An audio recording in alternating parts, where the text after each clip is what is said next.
Cleanup efforts are still underway after devastating storms hit our region earlier this month.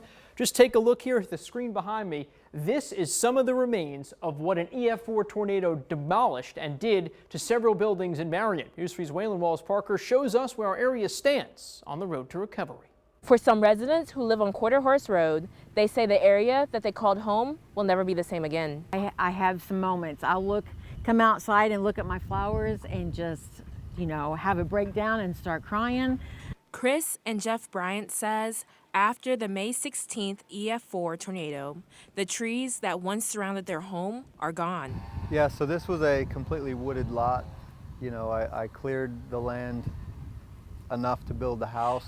In a video they shared with News 3 shows how different their lives became in a matter of seconds. Everything is gone.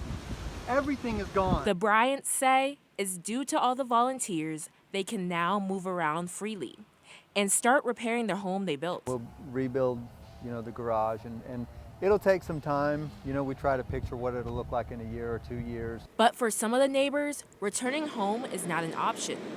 Tom Costa says his home is a total loss. I've already found a new place north of town because I'm 71, I just don't have the energy to rebuild. Costa says he stops by every day to check on his home and his neighbors. I was just out here yesterday and the fellow man back there, he's in his 90s, that was the house that fell on him, and he came driving by to ask how I was.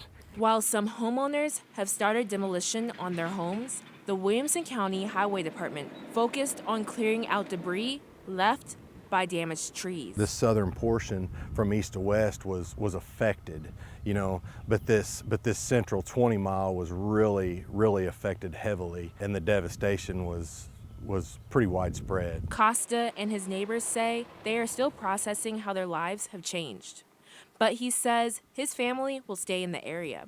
All I can say is I appreciate everybody that comes out here to help like that. It's just completely amazing.